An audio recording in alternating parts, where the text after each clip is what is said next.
నిరుద్యోగులకిచ్చిన హామీలను కాంగ్రెస్ ప్రభుత్వం నెరవేర్చాలని ఎమ్మెల్యే పల్లా రాజేశ్వరరెడ్డి డిమాండ్ చేశారు. జాబ్ క్యాలెండర్ ఏమైందని నిలదీశారు. 2 లక్షల ఉద్యోగాలు ఇస్తామని చెప్పి నిరుద్యోగులను నిండా ముంచారని మండిపడ్డారు. గాంధీ ఆసుపత్రిలో ఆమరణ దీక్ష చేస్తున్న మోతీలాల్కు సంఘీభావం ప్రకటించడానికి వస్తే పోలీసులు అడ్డుకోవడం సరికాదన్నారు. సమైక్య పాలనలో ఈ స్థాయిలో నిర్బంధాలు లేవని ఫైర్ అయ్యారు. ఇక ఇదే విషయానికి సంబంధించి మనతో మాట్లాడడానికి బీఆర్ఎస్ నేత రాకేష్ రెడ్డి గారు మనకు ఫోన్ లైన్లో అందుబాటులో ఉన్నారు. నమస్తే అండి. పోలీసులు ఇలా జులూం చేయడాన్ని ఏ విధంగా చూడొచ్చు అంటారు? మీ స్పందన ఏంటి?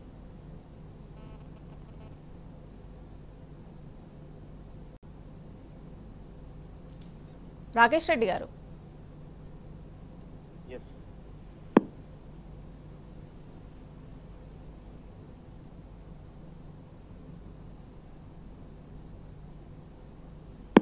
నిరుద్యోగుల డిమాండ్ల సాధన కోసం ఓయూ విద్యార్థి నాయకుడు అయినటువంటి మోతీలాల్ నాయక్ గాంధీ ఆసుపత్రిలో సైతము వారు నిరాహార దీక్ష చేస్తున్నటువంటి సందర్భంలో వారిని పరామర్శించడానికి, వారితో మాట్లాడడానికి డాక్టర్ పల్లా రాజేశ్వరరెడ్డి గారితో పాటు నాతో పాటు సుమారుగా 50 మంది ఉస్మానియా విద్యార్థులు, టీఆర్ఎస్ నాయకులు, టీఆర్ఎస్వి నాయకులు, కార్యకర్తలు మేము వెళ్ళగా పోలీసులు అక్కడ మమ్మల్ని అడ్డుకొని వాళ్ళు నిర్బంధించి మమ్మల్ని పోలీస్ స్టేషన్లకు తరలించడం ఇది చాలా దుర్మార్గం. ఇది పల్లా రాజేశ్వరరెడ్డి గారు ఒక శాసనసభ్యులు, ఒక సీనియర్ నాయకుడు, వారితో పాటు మేమందరం కూడా రాజకీయాల్లో ఉండి ప్రజల శ్రేయస్సు కోసం పనిచేస్తున్నటువంటి వాళ్ళం.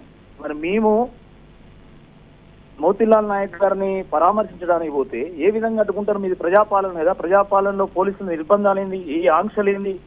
గతంలో ఉమ్మడి ఆంధ్రప్రదేశ్ రాష్ట్రంలో కూడా ఇలాంటి ఆంక్షలు లేవు కదా. మేమేమైనా అక్కడ దాడి చేయడానికి వెళ్ళినామా, హింసను సృష్టించడానికి వెళ్ళినామా? మేము కేవలము మోతీలాల్ నాయక్ను పరామర్శించి వారితోని మరి మాట్లాడి ఎట్టి పరిస్థితుల్లో ఆ దీక్షను విరమింపజేయాలి అనే ఉద్దేశంతో మేము పోతే మమ్మల్ని అరెస్ట్ చేయడం ఏంది? నిన్న కాంగ్రెస్ పార్టీ ఎమ్మెల్సీ అయినటువంటి బల్మూరు వెంకట్ గారు అక్కడికి వెళ్తే పోలీస్ సెక్యూరిటీతోని వారిని తీసుకెళ్లి మోతీలాల్ గారు కల్పిస్తారు. వేరే మేము వెళ్తే మాత్రము మమ్మల్ని కలిపియరా? అంటే అధికార పార్టీకి ఒక న్యాయము, ప్రతిపక్ష పార్టీకి ఇంకో న్యాయమా? ఇది ఎక్కడ దుర్మార్గం అండి? నాకు అర్థం కాదు. ఈ అరెస్టులు ఏంది, నిర్బంధాలు ఏంది? మీకు నిజంగా చిత్తశుద్ధి ఉంటే జాబ్స్ మీద మీ వైఖరి ఏంది స్పష్టం చేయండి. గ్రూప్ 2, గ్రూప్ 3 పోస్టులు ఎందుకు పెంచారు? మీరు ఇచ్చిన హామీ కదా మేము అడిగేది. గ్రూప్ 1లో 1:100 విలువమన్నాం, దాంట్లో ఇబ్బంది ఏంది? జాబ్ క్యాలెండర్ రిలీజ్ చేస్తామని మీరే పెద్ద పెద్ద యాడ్స్ ఇచ్చింది కదా అసెంబ్లీ ఎన్నికల సందర్భంగా. మీరు ఇచ్చిన మాట ఏమైంది? ఎందుకు నెరవేర్చడం లేదు? ఎప్పటికీ రోజులు ఒకేలా ఉంటాయనుకుంటాను. పోలీసులను పెట్టి ఈరోజు ఈడ్చుకొచ్చి పోలీస్ స్టేషన్లో వేసినంత మాత్రాన మీరేదో విజయం సాధించాలని అనుకుంటున్నారు. వడ్డీతో సహా చెల్లిస్తాం, గుర్తుపెట్టుకోండి. ఏం తమాషా కాదు ఇదేమి.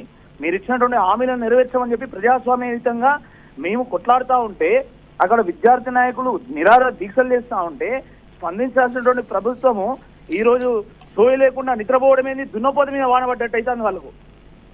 కొంచెమన్నా సోయి ఉండాలి కదా. ఒక విద్యార్థి నాయకుడు 8 రోజుల నుంచి దీక్ష చేస్తూ ఉంటే తనకి ఏమైనా అపాయం అయితే అనేటువంటి ఆలోచన కూడా లేకపోతే ఎట్లా అండి? తన ప్రాణాలకు ఎవరు రక్షణ, ఎవరు బాధ్యత? రేపు మోతీలాల్ నాయక్ ఏమైనా అయితే ఎవరు బాధ్యత తీసుకుంటారు? కాబట్టి దీనికి ప్రభుత్వం సమాధానం చెప్పాల్సి ఉంటుంది. ఈరోజు 50 మందిని మమ్మల్ని ఈడ్చుకుంటూ వచ్చు ఇటు చంద్రాయనగుట్ట పోలీస్ స్టేషన్లో, అటు బొల్లారం పోలీస్ స్టేషన్లో వేయడము చాలా దుర్మార్గం. నేను ఇప్పుడు బొల్లారం పోలీస్ స్టేషన్లో ఉన్న, నాతో పాటు అనేక మంది కార్యకర్తలు, ఓయూ విద్యార్థులు. నేను వచ్చేసరికి అక్కడికి ఆల్రెడీ ఇంకో 100 మంది ఓయూ స్టూడెంట్స్ ని, డిఎస్సీ ఆస్పిరెంట్స్ ని తీసుకొచ్చి పడేసిండ్రు. 6 నెలల్లో ఇంత అభద్రతా భావమా మీకు? అంటే మీ పాలన మీద మీకు నమ్మకం లేదు. మీరు మమ్మల్ని అరెస్ట్ చేయాలనే దాని మీద కంటే ఈ సమస్యను పరిష్కారం చేయడం దాని మీద దృష్టి పెడితే కొంతమంది నయం అవుతుందని చెప్పి ఈ సందర్భంగా నేను గుర్తు చేస్తున్నాను.